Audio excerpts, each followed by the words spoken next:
6 months ago I started filming my life every day. I'm just a student from England. I'm 20 years old. My boyfriend had a placement, he was working, and I was looking for something to do, so I started filming my life. To start on the 1st of July when it was warm and I was different. I do think that doing this has changed my concept of life, I think. I couldn't imagine getting here. On the 1st of July I didn't think about everything that was in front of me. We had George's graduation, obviously, and then taking his parents to London, seeing London, then me going home for a little while, where I live, and then me going to Bulgaria for what turned out to be a month and a half.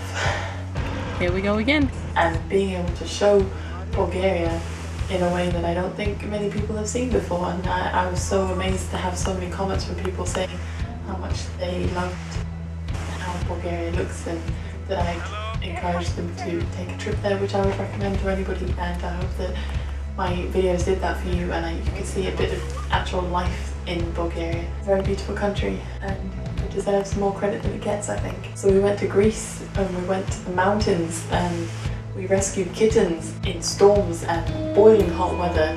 George started his modelling career, which has just gone from strength to strength. His life has changed so dramatically. It was amazing. And then I came home and I went back to uni for the first time by myself. So I never really had a chance to be alone there. I filmed every single day, even on the days when I woke up and I didn't want to do it, even on the days when I just wanted to stay in bed and not have to film my life somehow. Having a camera to talk to is, I think it's like diaries really. People in my family that have written diaries for years and years and years, and this is my diary in a sense.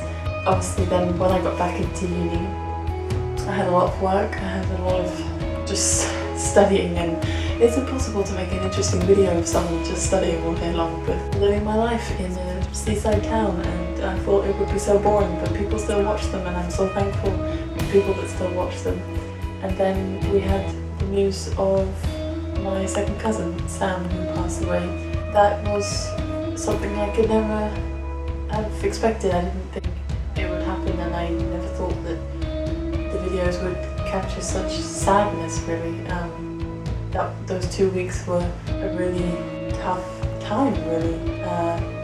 Most of December was in the aftermath of that, because even though I didn't know him very well, it's the loss of a life, and he was a person that I definitely looked up to for his attitude towards his illness. And when I started in July, I could never have imagined that that would happen. Then I went home again.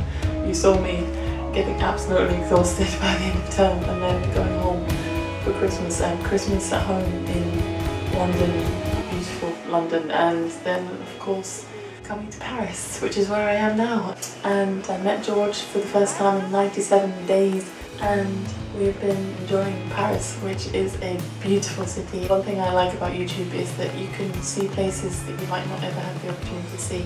I love that I can go on and watch people living in Seattle, and then people living in Idaho, the Shaytards, people living in France, people living in Brighton, people living in London. There's so many different places that I'm able to see, and everybody's life is different. Everyone lives their life differently, and being able to see other people's lives is important. And I hope that by seeing my life, you got to learn something new, and I hope it was interesting for you. There's one day, the day when I went swimming in Bulgaria, that's in the swimming pool, and that will always be my favourite video, because I can just watch it and think that is such a happy day when we went there with George's friends. And I love swimming, and it was so warm, and the summer was coming to an end, and I was so happy. Another video that I can look back at is my room tour, my second year room tour. Saying goodbye to my second year room was big for me, and I wanted to record it to remember it, but actually there's a lot that I say in that video that I look at now, and I think I've overcome it.